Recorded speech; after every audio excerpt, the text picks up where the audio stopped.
Assalamualaikum warahmatullahi wabarakatuh.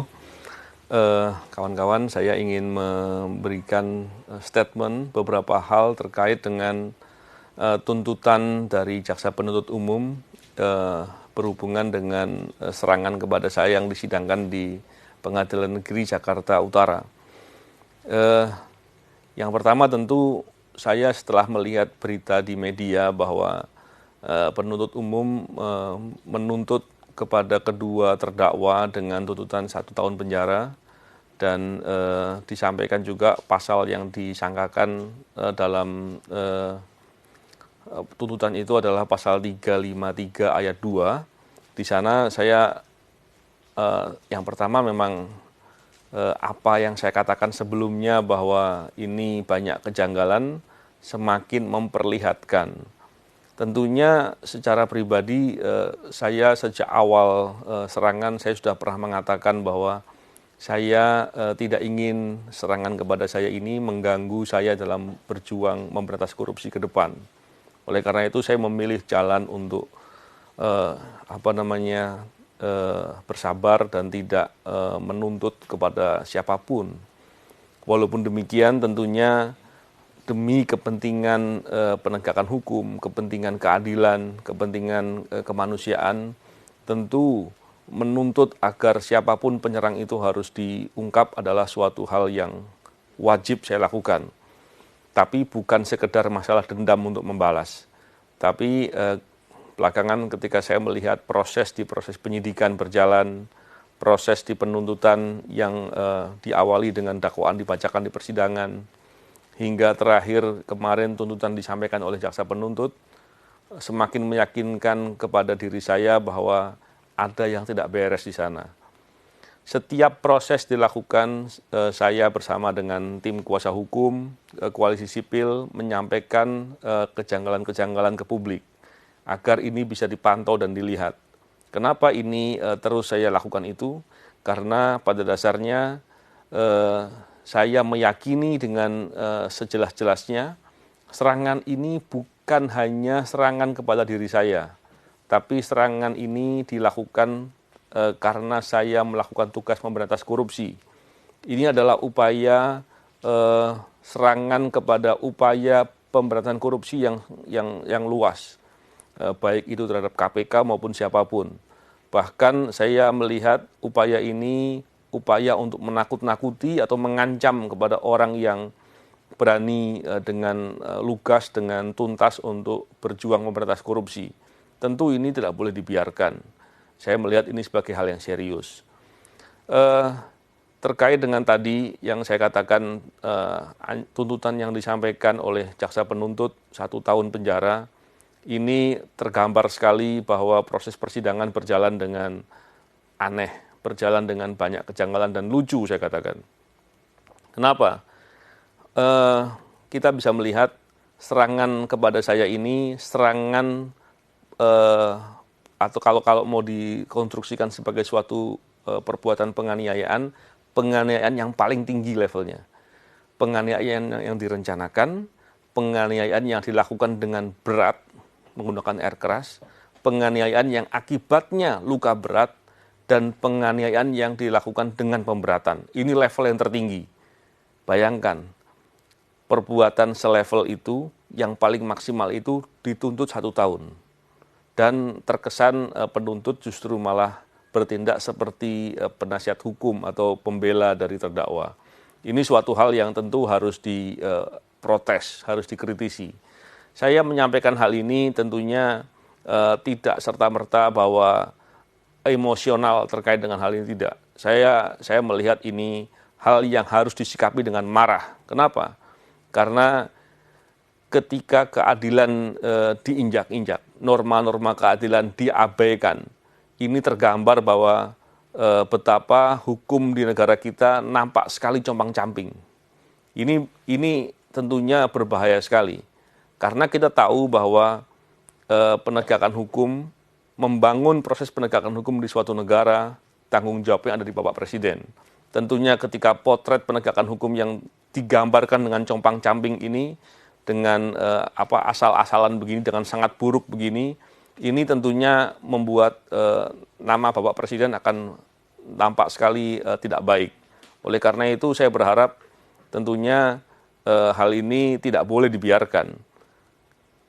Yang pertama itu. Yang kedua, kalau pola-pola seperti ini tidak pernah dikritisi, tidak pernah diprotes dengan keras, dan kemudian Presiden juga membiarkan, saya sangat meyakini bahwa pola-pola demikian akan mudah atau banyak terjadi kepada masyarakat lainnya. Walaupun faktanya kita tahu bahwa banyak sekali masyarakat yang menjadi korban dari ketidakadilan, dari proses penegakan hukum yang bermasalah yang sudah terjadi. Tapi apakah kita mau abaikan? Apakah kita mau biarkan? Padahal apabila kita lihat penegakan hukum adalah faktor penting untuk kemajuan suatu bangsa. Kita melihat bagaimana upaya dari pemerintah untuk membangun di semua bidang. Bidang ekonomi, bidang politik, sosial, dan lain-lain. Tapi apabila penegakan hukumnya bermasalah, proses penegakan hukum, sistem penegakan hukum, dan bagaimana realisasi penegakan hukum di masyarakat itu ternyata bermasalah, maka kita sulit sekali untuk bermimpi sektor-sektor lain bisa menjadi baik. Dan ini faktor yang paling penting. Bahkan dalam proses upaya memberantas korupsi, masalah penegakan hukum itu menjadi hal yang penting sekali. Tentunya yang saya katakan ini hal yang hal yang komprehensif, hal yang lebih luas, dan saya berharap kita semua bisa melihat ini sebagai permasalahan. Sekali lagi, saya tidak hanya melihat ini dari kepentingan saya pribadi, tapi saya melihat ini sebagai kepentingan semua orang, terutama karena serangan kepada saya ini adalah upaya untuk menyerang pemberantasan korupsi. Dan ini berbahaya. Bahkan kalau kita lihat di era-era belakangan ini, pemberantasan korupsi di Indonesia sedang menjadi masalah yang sangat luar biasa. Bahkan kita tahu dengan terang benderang upaya penghambatan, upaya penghadangan dilakukan dengan masif. Di tengah banyaknya potensi-potensi korupsi, bahkan perbuatan-perbuatan korupsi yang terjadi. Tentunya keprihatinan ini adalah keprihatinan kita semua, dan sekali lagi saya sangat prihatin dengan adanya proses persidangan yang sekarang sudah masuk di masa penuntutan yang berlangsung seperti itu. Keprihatinan ini bukan pertama kali, tapi sudah saya sampaikan berulang kali, dan ini sudah banyak kejanggalan-kejanggalan yang terjadi. Saya kira apakah ke depan situasi itu akan berubah, apakah kemudian prosesnya akan menjadi baik, bagi saya yang penting adalah saya tetap akan berikhtiar untuk berbuat. Saya akan melakukan protes-protes sebagaimana mestinya dengan cara-cara yang benar. Karena apabila nanti hal itu tidak terjadi, bagi saya telah melakukan apa yang harus saya lakukan. Dan apabila prosesnya putusan kemudian berjalan seperti keadaan sekarang, maka itulah potret dari penegakan hukum di Indonesia, dan ini harus menjadi keprihatinan kita semua. Bagi saya ingin mengajak semua kalangan masyarakat untuk bisa mengkritisi hal seperti ini, baik kasus ini maupun kasus-kasus lain yang menunjukkan ketidakadilan, menunjukkan suatu perbuatan yang menggambarkan potret penegakan hukum yang compang-camping. Oleh karena itu, dengan semangat upaya memberantas korupsi yang baik ke depan, tentunya saya mengajak kepada semua kawan-kawan yang berjuang untuk memberantas korupsi untuk tetap berani dan konsisten. Karena orang-orang yang terlibat dalam perilaku korupsi, koruptor dan kawan-kawannya, mereka berharap kita semua takut dengan kejadian ini.